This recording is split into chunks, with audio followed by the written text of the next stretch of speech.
learned men to no knowledge at all. And so the mystery is, how did it collapse? So everyone has a theory. I have a totality theory. All these ideas, and there's been a lot given, of deforestation, of lack of water, of disease, of war, of famine, of natural disasters. All these were contributing factors, but not the single one factor. So what I tried to do, and I explain it in the book, is see what was common in all the collapse of all these cities, and not only of the Maya, but it was common in the other adjoining civilizations that also collapsed. And the one thing I found was stone architecture. They were fabulous builders, architects. They made beautiful cities, and so their pride in being so good caused them to overbuild.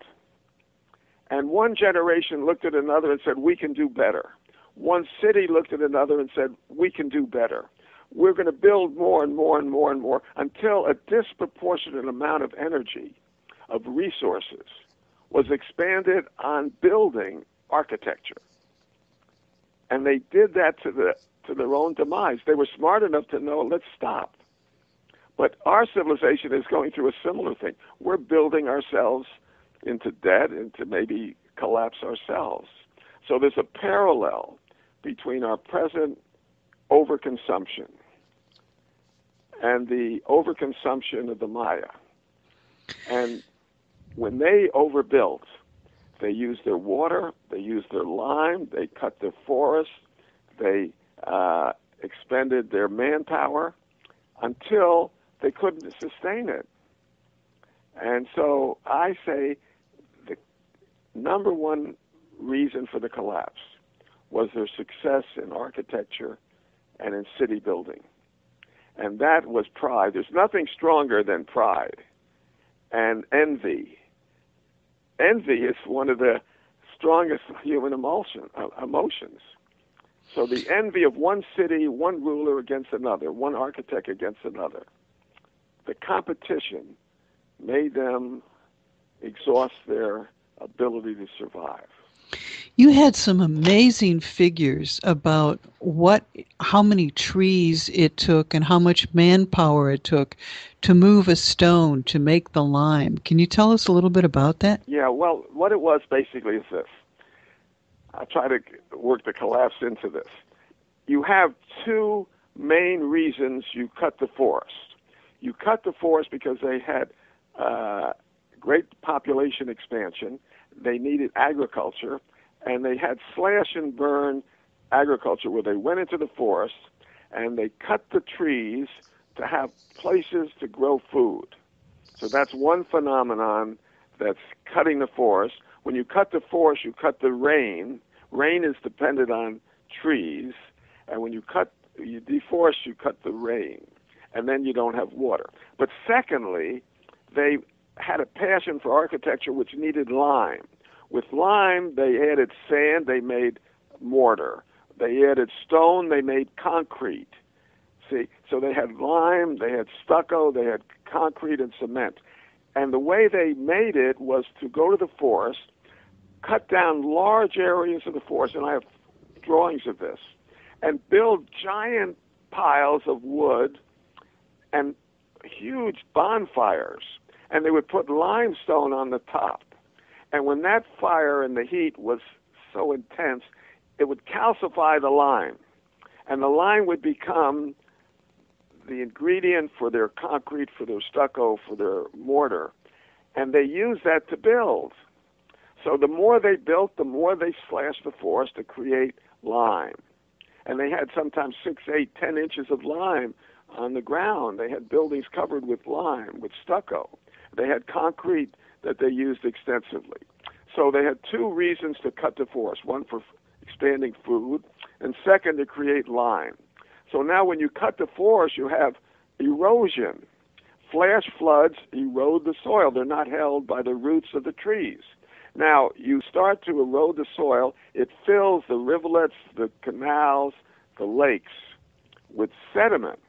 Once you destroy those, you don't have reservoirs for water.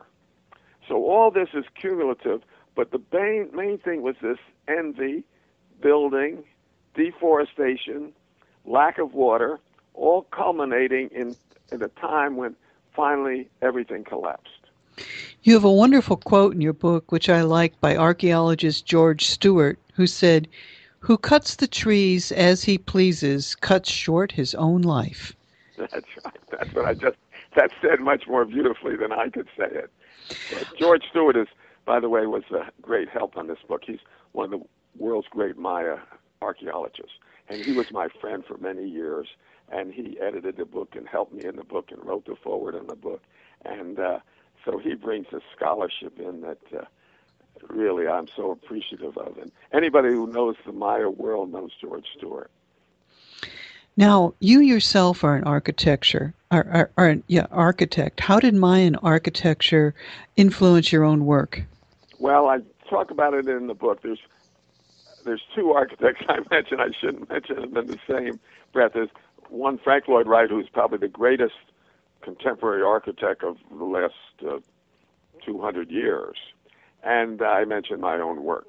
But I was mesmerized by the beauty of the Maya and other works. And I love the idea of the integration of art and architecture. So I've always been a painter, sculptor, artist, photographer, and an architect. So I try to combine all those skills as the Mayas did. But more important than my work, and I show some photographs of my work, I also show photographs of Frank Lloyd Wright's work. And Frank Lloyd Wright loved the Maya. And he was influenced in his early life by the Chicago Exposition, the Columbian Exposition in 1883. And his work, all his early work, and then in California, his homes, were definitely Maya. One of the characteristics of Maya architecture is horizontality. They love the earth. See, occasionally there's a vertical element, but it's basically horizontal. And all his work is horizontal. And my work, I try to create a marriage between architecture and the earth. And so I write in here pretty much about Frank Lloyd Wright and his love of the Maya and using their principles, and my own.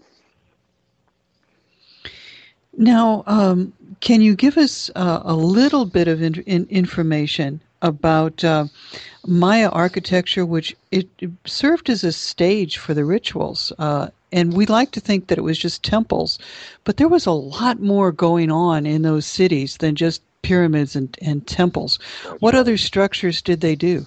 Well, they had a whole myriad of structure, all the things that we would have in any city, but they did something a little different. We're much more site-specific in our architecture. In other words, we have a dining room to eat and a living room to lounge and a bedroom to sleep. They would have rooms that were multi-purpose. They were limited in their structure to certain shapes, so they had multi-purpose. But they had temples. They had they call sweat houses, or places where they could have steam. They had schools and universities.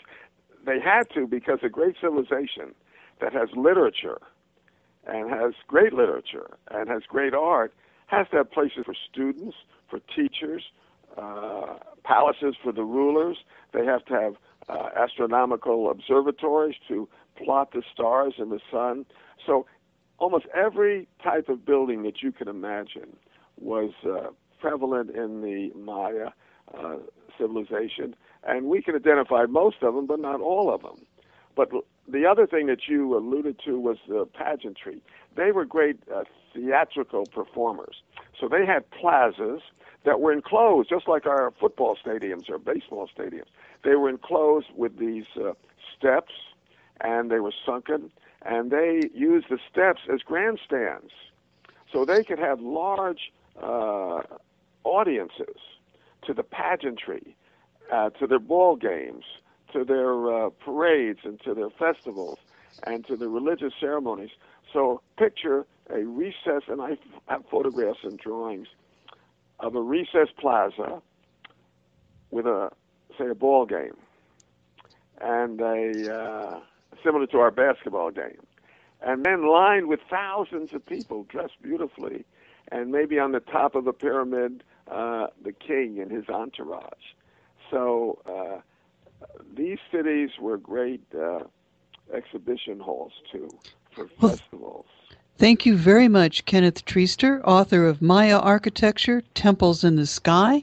It's available for $34.95 and from the University Press of Florida. I'm Elaine Viets, and you're listening to the Dead End Job Show.